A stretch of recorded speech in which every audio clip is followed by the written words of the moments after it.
La poule. Une poule est vieille à 4 ans et n'est plus bonne alors qu'à faire du bouillon de volaille. Lorsqu'on destine une poule à la marmite, il est bon de la nourrir pendant quelques jours avec de la mie de gros pain trempé dans du lait caillé où l'on aura mélangé des feuilles de poireaux hachées et du fromage mou. La chair de ce volatile en acquiert une consistance et une sapidité tout à fait extraordinaires. Donc vous l'avez compris, aujourd'hui c'est la recette de la poule au pot. Allez, on rejoint le chef.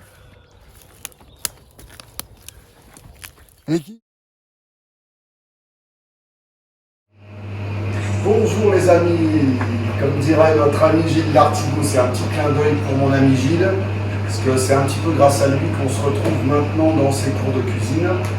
Donc voilà, merci Gilles pour ton aide, pour le matériel et puis toute la technique.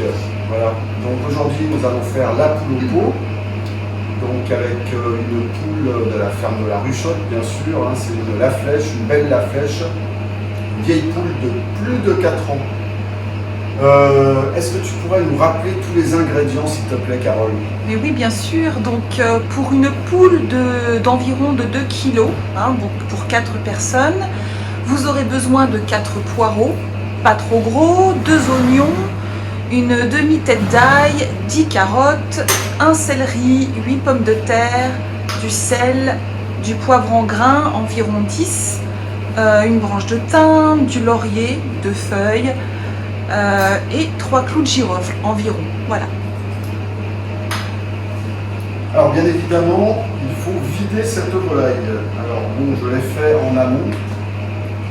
Alors je ne sais pas si vous savez vider les volailles tous. Bah, écoutez, on se le redira dans un live.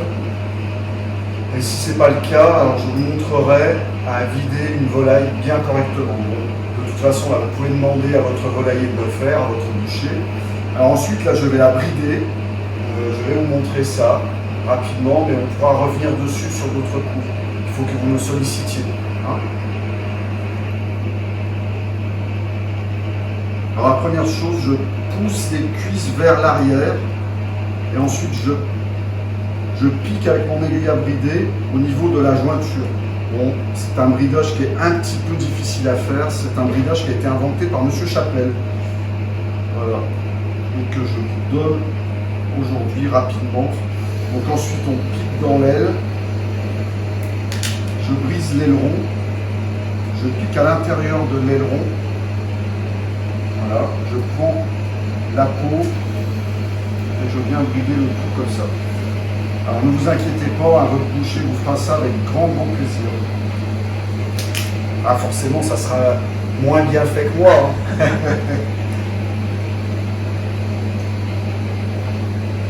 Voilà. Et on fait la même chose en sens à l'inverse. C'est très simple à faire. Ensuite on serre bien. Alors au pire du pire, si votre boucher ne le fait pas, vous pouvez simplement avec une ficelle, je vais vous montrer. Donc alors qu'est-ce que tu conseilles comme aiguille à brider? Alors, en aiguille à brider, c'est une très bonne question ça Carole, je sais pourquoi tu me la poses. Parce que ce sont des aiguilles de tapissier. Et que ton frère Lionel est tapissier et c'est lui qui les a fournis. Voilà. Donc avec des grandes aiguilles comme ça, de tapissier, ça va super bien. Alors vous faites attention si vous en achetez, parce qu'elles sont très aiguisées sur le bout. puis sur les côtés. Mais bon, c'est vrai que ça, là, ça rentre vraiment bien. Ce qu'il faut absolument, c'est que les aiguilles à brider soient très très longues. Parce que maintenant, là, dans le commerce, on nous vend des aiguilles à brider, elles sont toutes petites. En fait, elles se sont adaptées aux fameuses volailles industrielles, je pense, parce que là, qui sont de plus en plus petites. Parce que vraiment, moi, dans le temps, je me rappelle, hein, on avait des grandes aiguilles, et puis alors là, maintenant, elles sont toutes petites. Voilà, donc il faut des aiguilles de tapissier. Donc ensuite, hop, je finis, je pique. Là, là. Et ça, vraiment, si vous voulez apprendre, hein, vous me le dites. Et puis, on se fera un petit live exprès.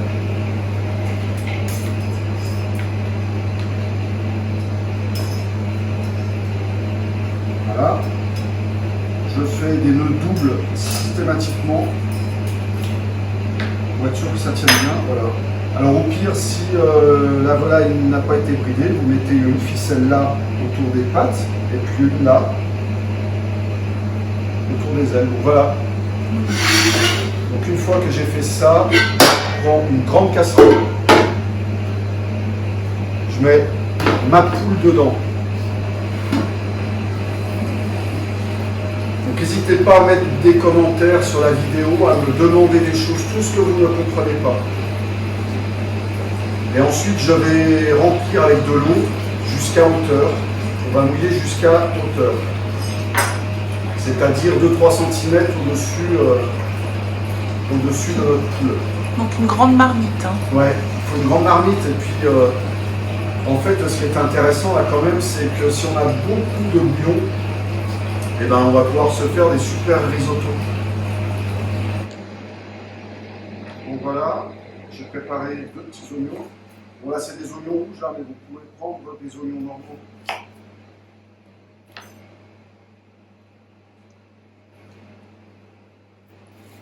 Et la tête d'ail que j'ai découpée en 2. Voilà.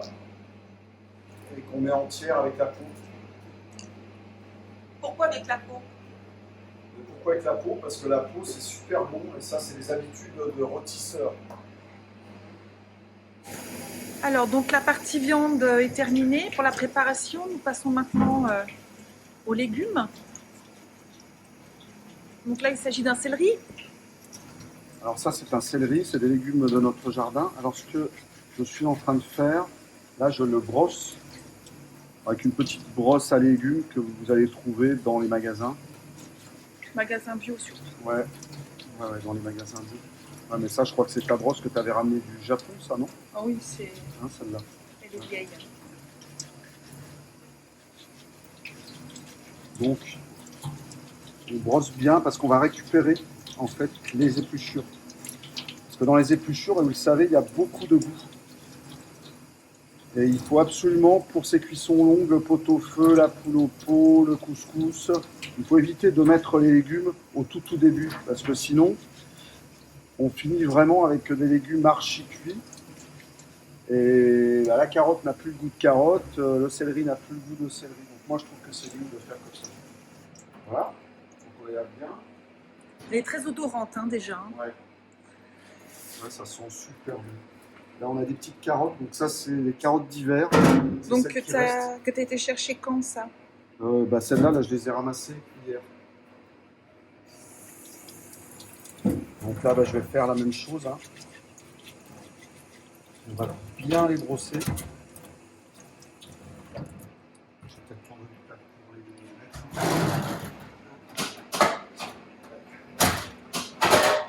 Avec ce confinement, j'oublie tout. Tête. C'est plus cuisiner. Alors voilà, donc on fait couler l'eau légèrement tiède. Parce que vous allez voir que si vous mettez de l'eau froide, c'est beaucoup plus difficile. Et avec de l'eau légèrement tiède, ça part vachement mieux. Ça, c'est une carotte blanche des Vosges. C'est une variété ancienne.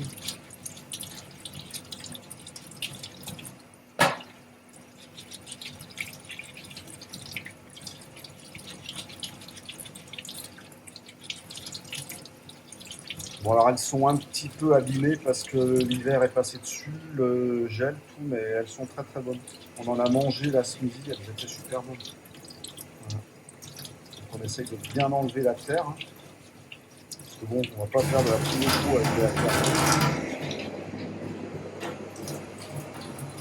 Elles sont belles, ces petites carottes. Elles sentent bon. Ouais.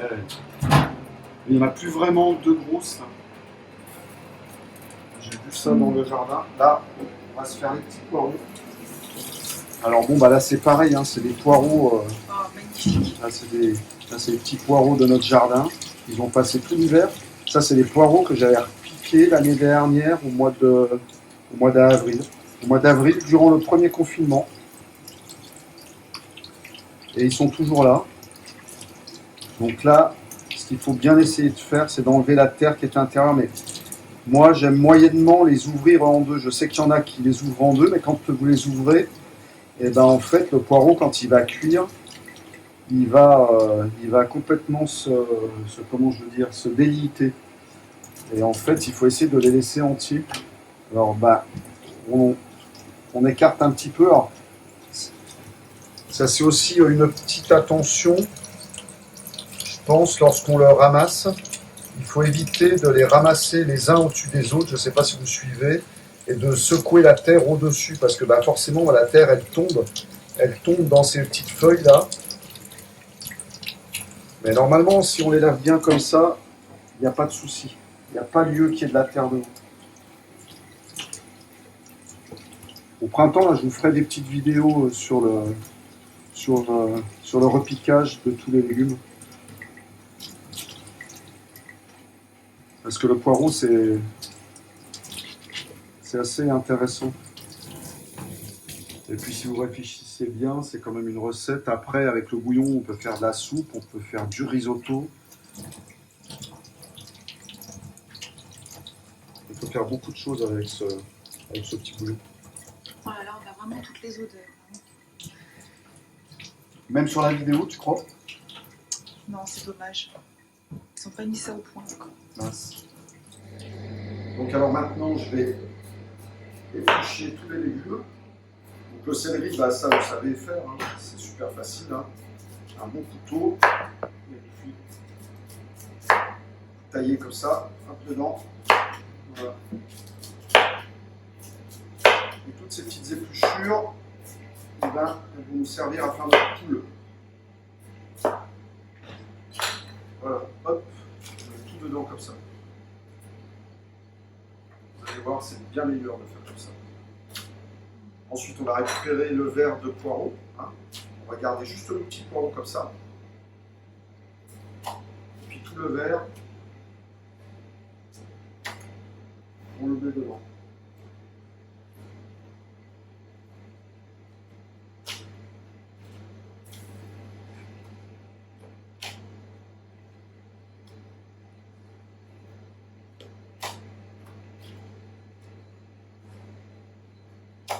Donc là, tout va cuire ensemble.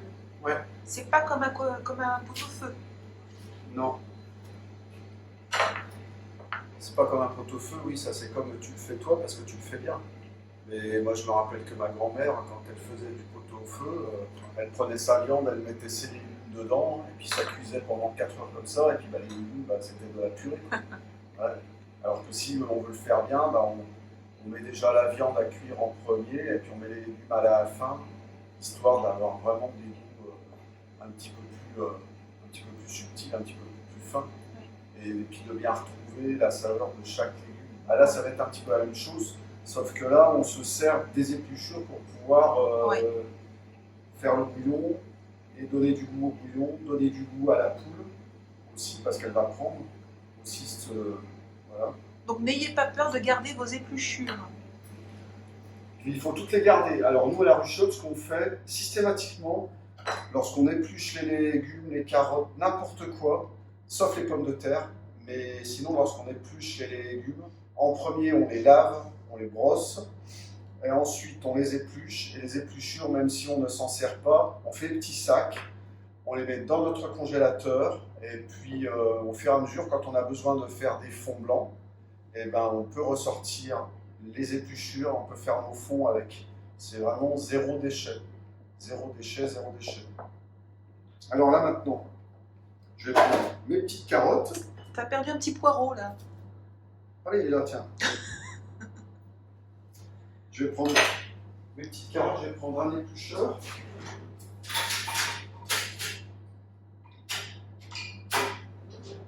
Alors là, les éplucheurs, il en existe 150 000 sortes différentes.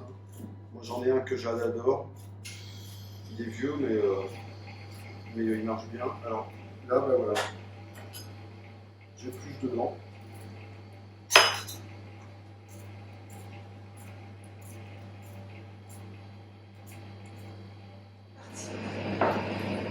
Alors maintenant, j'ai fait les carottes, les poireaux, les céleris, je vais faire les pommes de terre. Alors, je vous livre un petit secret, j'ai été champion du monde de l'épluchage de pommes de terre.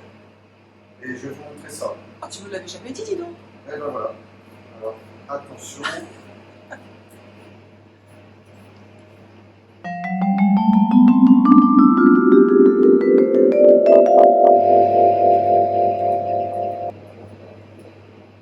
Tadam! Je confirme. Alors, voilà. Les carottes, les petits poireaux, le céleri. Pondeux. Ah, au salé, vous pouvez mettre des navets aussi, vous pouvez mettre du chou rave. Vous pouvez même mettre du chou, hein, c'est bon aussi. Juste attention, si vous mettez du chou après pour faire du risotto, moi, je trouve que ça va pas. Mais, voilà, ça c'est mon goût. Alors moi j'ai mis vraiment ce qu'on avait dit, parce que ça, on va vous l'expliquer au fur et à mesure, mais vraiment l'idée c'est d'être en autonomie, c'est de ne rien acheter. Voilà. Donc là, on a nos légumes. On va laisser cuire notre poule pendant 2 bonnes heures et demie. Dans 2 heures et demie, à tout petit bouillon, hein, tout petit bouillon. Hein. C'est-à-dire, on va essayer d'être dans les températures à 92-15. Donc vraiment une flamme minimum. Ouais, une flamme minimum. Au départ, on va emmener jusqu'à l'ébullition, et dès qu'il y a l'ébullition, on va baisser le feu tout doucement. Et là, on est parti pour une cuisson de 2h30 jusqu'à 5 heures. Parce que quand c'est des volailles qui sont vraiment vieilles, voilà là, la flèche qui doit avoir 5-6 ans. Donc à mon avis, je pense que ça va bien cuire pratiquement 5 heures. Voilà, on se retrouve tout à l'heure.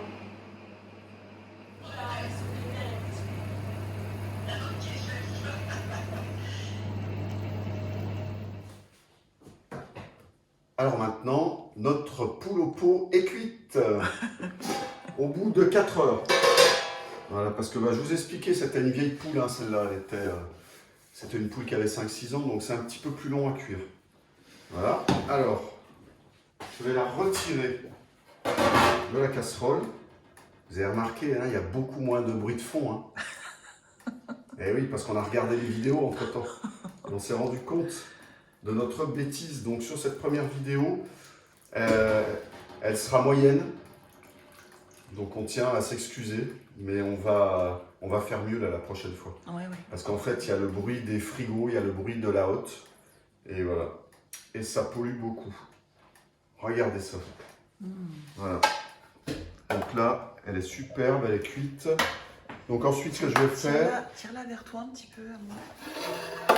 Ah, comme ça. Encore un peu plus. Ah, encore un peu plus, oui. Voilà. Ah oui. Voilà. Donc là, on va la laisser comme ça. Hein. Je vais prendre une araignée. Je vais retirer, parce que vous vous rappelez, on a fait le fond avec les épluchures. Voilà. On va retirer toute notre garniture. Bon, ça peut partir au compost, hein, s'il n'y a pas de cochon pour les autres. Oui. Ah bah oui. Les petites garnitures, les petites épluchures. Alors là, on a un super bouillon. Alors vous savez, quand vous faites la cuisine, il y a quelque chose qui est super important. C'est qu'il faut goûter. Il faut tout le temps goûter. Moi, je répète ça aux gens qui travaillent avec moi tout le temps. Goûter, goûter, goûter, goûter, goûter. Ils ne goûtent pas. Voilà. Là, je vois qu'il va falloir que je remette un petit peu de sel dedans. Voilà. Un petit peu. Ça, c'est comme avec le beurre. Hein. Un petit peu de beurre. Ensuite, je vais prendre mes légumes, vous savez, là, qu'on a préparés.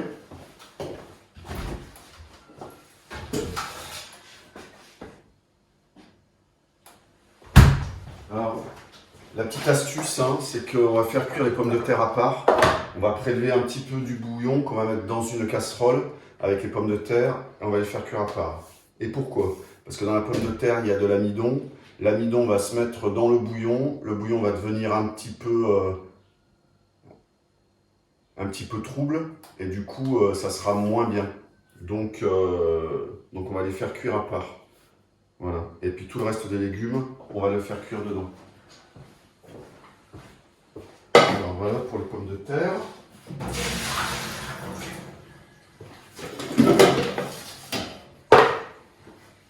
Voilà, je ne trouve rien ce matin, c'est pas grave. Hop, voilà. Un petit peu de bouillon. Et on va les faire cuire comme ça. Là, à part. Et tout le reste de mes légumes, je mets tout dedans. En une fois. Et je vais les arrêter à peu près. Voilà, on va les faire cuire un petit peu moins d'une heure, quoi. Histoire qu'ils ne soient pas trop cuits. Faut pas hésiter à enlever les poireaux avant le reste, parce que ça, le poireau, ça va cuire un petit peu plus vite. Donc le feu, là, tu as dit, il était à combien? Là, je vais remonter juste un peu, histoire de pouvoir reprendre une ébullition. Et puis dès que l'ébullition est atteinte, là, voilà, là je vais rebaisser. On va faire attention avec les pommes de terre à pas trop les cuire, hein, non plus. C'est-à-dire on va les cuire entre 5 et 10 minutes, puis on va les laisser dans notre bouillon. Comme ça, si elles sont un petit peu justes, elles vont finir de cuire. Mais bon, de toute façon, il faut vérifier. Hein. Avec un petit couteau, là, hop, on pique. Mais donc voilà. Donc on va laisser cuire ça. Et ben, on se retrouve tout à l'heure. Alors voilà, nos légumes sont cuits. Il a fallu à peu près 25 minutes. Les pommes de terre sont cuites à part, comme je vous ai expliqué tout à l'heure. Alors, il y a quelque chose que j'ai omis de vous expliquer. La poule, je l'ai sortie, je l'ai mise dans une plaque et j'ai mis dessus un petit sopalin humide. C'est pour éviter qu'elle sèche, hein, simplement. Donc là, ce que je fais, donc j'enlève mon petit sopalin, je reprends ma poule avec ma fourchette, hop, et je vais la mettre à réchauffer juste un petit coup. Voilà, avec mes légumes qui sont cuits nickel. Combien de temps environ? 5 minutes. C'est juste pour la retempérer, hein.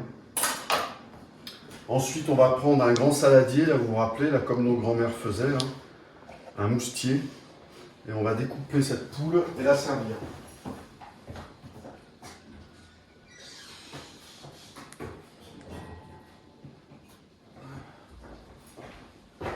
Voilà, on fait comme à la maison, rien n'est prêt en avance.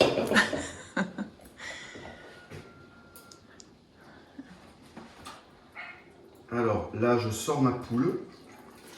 Alors, je fais attention, hein, je vide bien le bouillon qui est à l'intérieur parce que sinon, bien évidemment, ça va couler de partout. Ça va couler partout.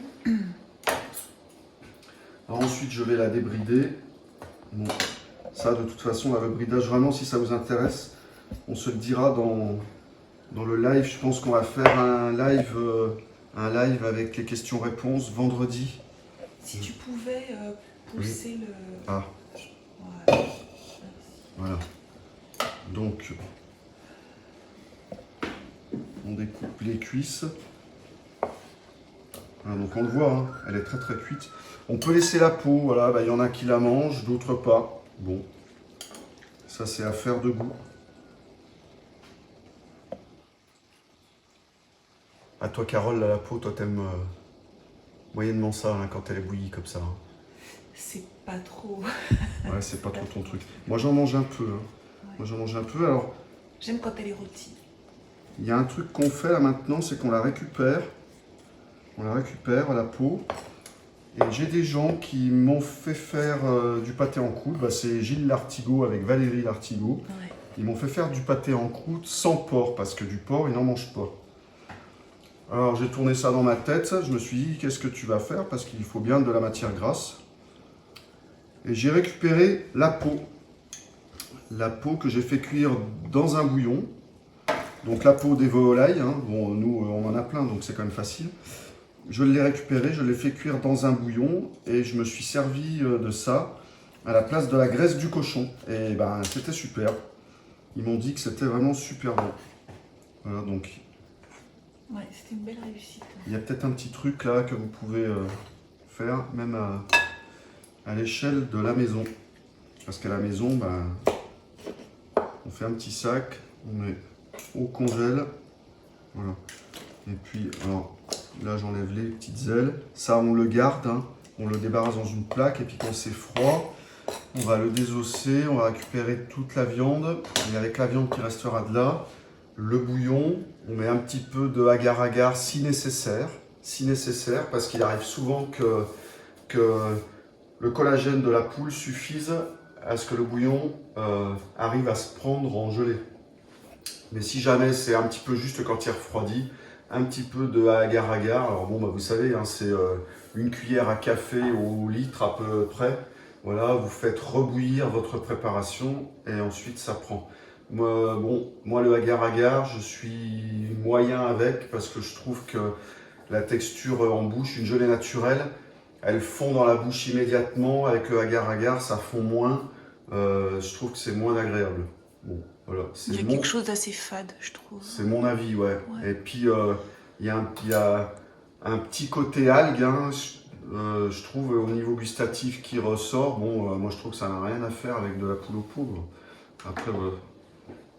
On fait comme on peut et comme ça marche. Alors ensuite, on va prendre nos petits légumes. Hein. Alors, vous savez, il n'y a aucun dressage hyper difficile. Hein. Voilà. On prend les légumes, on les met dessus. C'est convivial, c'est super sympa. Voilà. Alors on peut faire une petite mayonnaise avec. Je sais qu'il y en a qui le font. Si on est courageux, une béarnaise. Ça c'est un truc que je pourrais vous montrer éventuellement si vous voulez voir. Oui, un peu acidulé là. Voilà. On se fera ça dans le question-réponse du vendredi soir. Et puis avec des petites herbes aussi. Hein. On met des petites herbes, moi je trouve que c'est bien. Voilà, on va essuyer un petit peu notre plat. Et puis ensuite, bah, on met du bouillon.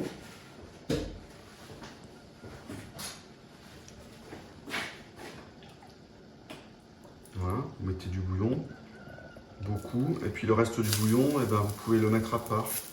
Parce que bon, après, voilà, moi j'aime bien écraser mes légumes avec du bouillon et puis avec du beurre. Bon, ça fait un petit peu gras, mais c'est bon. Là, ce qu'on peut faire, on a un petit mesclin. On a un petit mesclin et il y a des petites feuilles de moutarde. Les feuilles de moutarde, c'est super sympa. C'est super bon, c'est un petit peu fort, ça va amener un petit peu de force. Voilà. On peut faire ça, hein. Hop. C'est beau. C'est important de soigner sa présentation. Hein. Bah ouais, c'est important parce que quand ça arrive sur table, les gens ils disent waouh, qu'est-ce que c'est appétissant, qu'est-ce que c'est beau. Ouais. Voilà. Même sur des plats simples, hein. Même sur des plats simples comme ça, il faut que la vaisselle, nous on aime la vaisselle, on a de la belle vaisselle ici, bah, parce qu'on adore ça. C'est uniquement du Gien. On travaille avec Gien, je ne sais pas si vous voyez où c'est au début des Pays de Loire. Là. Et la faïencerie de Gien, c'est une faïencerie très très ancienne. C'était eux qui faisaient les faïences dans le métro à Paris. Les faïences qui sont bleues et blanches, là, bah, c'est du Gien. Voilà. Ils ont eu leur heure de gloire dans les années 20-30. Et puis ensuite, bon, ça a été un petit peu plus difficile et la faïencerie a été reprise il y a quelques années. Ils ont tout relocalisé et c'est de la belle vaisselle. Ils travaillent avec des créateurs, on a des belles assiettes vraiment super sympas. Voilà pour notre poule au pot. Donc le visuel réveille les papilles aussi. Hein. Ah bah oui, ouais.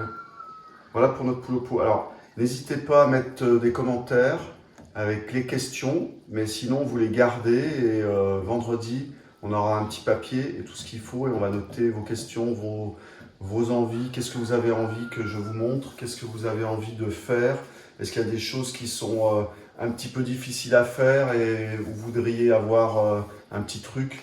Rien n'est insurmontable. On peut faire n'importe quoi.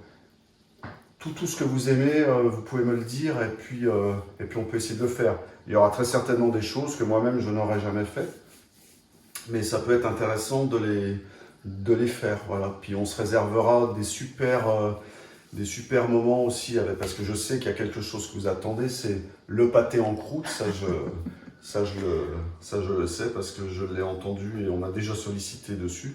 Donc le pâté en croûte, on le fera. Voilà, on le fera bien dans le détail, bien expliqué, sur 2-3 fois, je pense. Parce que c'est quand même assez difficile à faire, c'est très technique, il vous faut du matériel, donc je pense qu'on le fera sur plusieurs fois. Il y a un contributeur qui m'a dit l'autre jour, il m'a dit, moi j'aime mieux avoir des cours live, parce que ce que je vais faire, c'est que je vais acheter ce qu'il faut, et puis je vais le faire en même temps que tu le feras. Donc voilà, je ne sais pas si c'est ce que vous avez envie de faire aussi, tous. Donc ce qu'on va essayer de faire, Olivier, tu m'avais demandé à ce que les ingrédients soient mis un petit peu en avance. Donc on va essayer de mettre tous les ingrédients qu'il vous faut pour pouvoir faire la recette une semaine en avance. Là, bien évidemment, avec la poule au pot, c'est une cuisson qui est très longue. Donc on a été obligé de faire ça, on a un petit peu triché, hein. En fait, on a fait ça sur 2 jours avec Carole. Et puis donc voilà, là on est dimanche matin, je vais vous faire un petit montage là dans la soirée et puis j'essaye de vous mettre ça en ligne. Voilà. Eh bien, merci les amis. À mercredi pour le live sur la pintade rôtie avec les petits légumes rôtis dans la cocotte. Vous allez voir, c'est super et c'est super simple. Bisous.